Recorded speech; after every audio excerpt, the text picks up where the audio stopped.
အားလုံးပဲမင်္ဂလာပါကျွန်တော်အခုရှင်းပြမယ့်အကြောင်းအရာတွေကတော့ဒီ Photoshop မှာပေါ့နော် Photo Mask ကိုအသုံးပြုပြီးမှကျွန်တော်တို့ပုံတွေကိုပြန်လည်ပြီးတော့ပေါင်းတာကိုကျွန်တော်ရှင်းပြပေးမှာဖြစ်ပါတယ်ဒါဆိုရင်ကျွန်တော်ဒါကတော့ scan ဖတ်ထားတဲ့ဟာပေါ့နော် scan ဖတ်ထားတဲ့ပုံရိပ်လေးနှစ်ခုပေါ့နော်ဒါဒီမှာဆိုရင်ဒီပုံရိပ်ဆိုရင်ဒါတို့အပေါ်ပိုင်းကိုဖတ်ထားတာပေါ့နော်ဒါကတော့ကျွန်တော် scan တာကတော့ A4 ပဲရှိတဲ့အခါကျတော့ A4 scanning လုပ်လို့ရတဲ့အဲတော့ A4 size တဲ့ကျော်သွားတဲ့ဟာကျတော့ကျွန်တော်ကတပိုင်းစီခွဲဖက်လိုက်တာပေါ့နော်အဲ့လိုခွဲဖက်လို့ရတဲ့ပုံရိပ်နှစ်ခုကိုကျွန်တော်တို့ဒီမှာလာပြီးတော့မှ Photoshop ထဲမှာလာပြီးတော့အပုံနဲ့ဖြစ်အောင်ပြန်ပေါင်းယူမှာပေါ့နော်ဒါဆိုဒါပထမပိုင်းအပေါ်ပိုင်းကိုပူးထားတဲ့ပုံရိပ်လေးပေါ့နော်ဒါကတော့ဒုတိယပိုင်းကိုပူးထားတဲ့ပုံရိပ်လေးပေါ့နော်ဒါဆိုရင်အဲ့လိုတဝက်စီကျွန်တော်တို့ scan လုပ်တဲ့အချိန်မှာသတိထားမှာပါတယ်ဆိုဒီ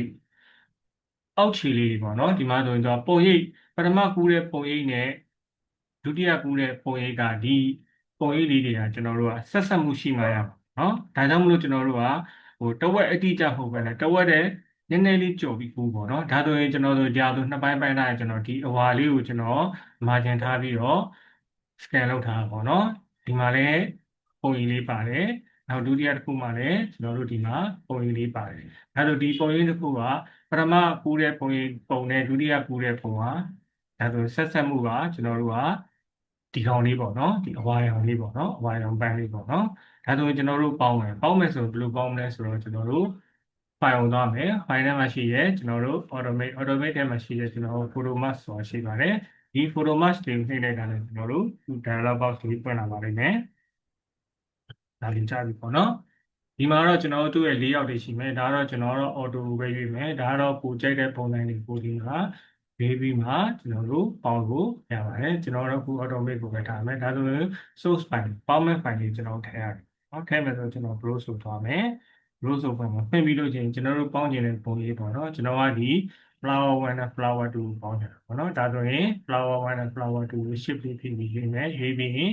okay လုပ်မယ် okay လုပ်တာနဲ့ကျွန်တော်ကဒီမှာပို့ပေါက်မယ်ဖိုင်တစ်ခုရောက်လာပြီပေါ့နော်ပြီးပြီဆိုရင်ကျွန်တော်တို့ okay လေးကိုနှိပ်ပါမယ်ဒါဆိုရင်တော့သူဖိုတိုတွေကိုသူ marching လုပ်နေတာပေါ့နော်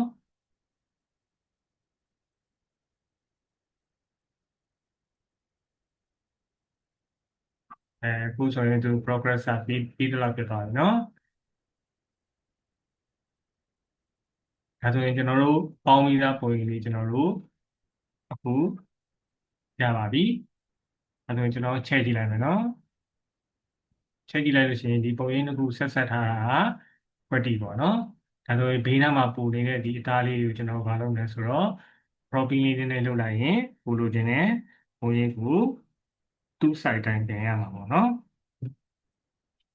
အဲလိုကျွန်တော် crop လုပ်မယ် crop ကိုဘယ်ရလုပ်မလဲဆိုရင်ဒီ tool box ရဲ့ဒီ crop tool လေးယူလိုက်မယ်နော် crop tool ယူပြီးရင်ကျွန်တော်တို့ဒါလေးကိုနည်းနည်းဒီကျွန်တော်တို့ဆွဲပြီးတော့ crop လုပ်လိုက်မယ်နော်ဒီပေါက်လေး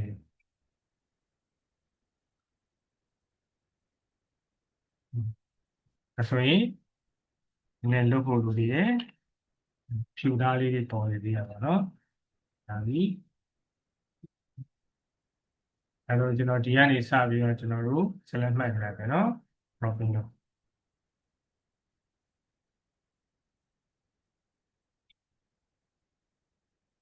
ဒီနည်းနည်းလေးကျွန်တော်ချင်းပါမယ်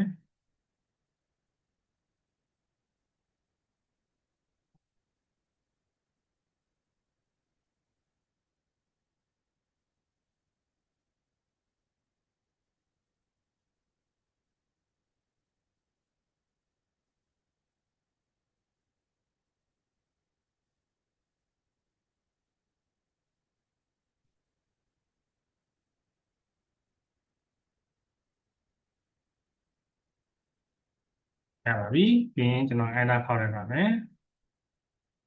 အဲဆိုလို့ရှိရင်တော့ကျွန်တော်တို့ပေါင်းမိတာပုံရိပ်လေးတစ်ခုကိုရရှိသွားပါပြီနောက်တစ်ခုပေါ့နော်ကျွန်တော်တို့ဒီသကောင်စင်းတွေပါဆိုလို့ရှိရင်လည်းဒီတိုင်းပဲကျွန်တော်တို့ကသကောင်စင်းကတော့ကျွန်တော်တို့က legal မကြ A4 နဲ့နည်းနည်းလေး size ကကြီးတဲ့အခါကျတော့ကျွန်တော်တို့ခုလိုပဲတပိုင်းလေးကျွန်တော်တို့ဖတ်မှာပေါ့နော်ဒါဆိုရင်ဒါကျွန်တော်ရဲ့သကောင်စင်းလေးကိုကျွန်တော် soft copy လုပ်ဖို့အတွက်ကျွန်တော်ဖတ်ထားတာပေါ့နော်ဒါ ဒါဆိုရင်ကျွန်တော်တို့အဲ့အရာလေးကိုလည်း photo mask လုပ်မယ် automate ထဲမှာပဲနောက် photo mask click လုပ်မယ်ဒီ automatic ကိုပဲကျွန်တော်ရွေးမယ်ရွေးပြီးရင်ဒီ browse ကိုတောင်းမယ်ပေါ့နော် browse site မှာကျွန်တော်တို့သွားပြီးတော့ပုံတစ်ခုကိုရွေးပါမယ်ဒါဆိုရင်သူကတော့ image 1နဲ့ကျွန်တော် image 2ပေါ့နော်ရွေးထားပါတယ်ပြီးရင် okay လုပ်မယ်ဒါဆိုရင်ဒီမှာကျွန်တော်တို့ source file ကိုခုကြားလာပါပြီဒီ file တစ်ခုကိုပေါင်းမယ်ဆိုရင် okay လေးနှိပ်ပါမယ်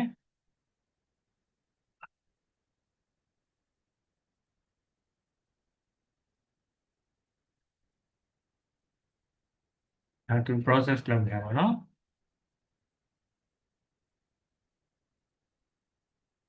ဒါဆိုရင်ကျွန်တော်တို့ခုဒီမှာပူထားတဲ့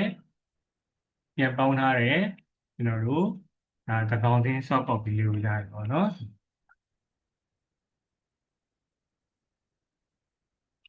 ပြီးတော့မှ file လေးကိုကျွန်တော်တို့ copy လုပ်မလုပ်ပြီးရင်ကျွန်တော်တို့ save တင်လိုက်ရင်ကျွန်တော်တို့ဒါ match လုပ်ထားတဲ့ပုံလေးတစ်ပုံရရှိမှာဖြစ်ပါတယ်ပြီးတော့ကျွန်တော်တို့ဒီ file နဲ့နေပြီးတော့ကျွန်တော်တို့ဒါ save as copy ကိုတွားမယ်တွားပြီးလို့ရှိရင်ဒါကိုသိနေတယ်နာမည်ကိုသိမယ်ဒီမှာ save as type မှာတော့ JPEG format ကိုရေးပါမယ်ကျွန်တော်တော့ mask ဆိုတဲ့ file လေးနဲ့ရတယ်ကျွန်တော် save လုပ်လိုက်ပါမယ်ဒါဆိုရင်ကျွန်တော်တို့ခုတဝက်စီကူးထားတဲ့ပုံတစ်ပုံကျွန်တော်တို့ပြန်လည်ပေါင်းပြီးပြီဖြစ်ပါပြီဒီနည်းလမ်းလေးကိုသုံးပြီးမှကျွန်တော်တို့ခုနကပြောသလိုပေါ့နော်ဒီ A4 size တဲ့ကြော်တဲ့ direct တွေဆိုတဲ့ကျွန်တော်တို့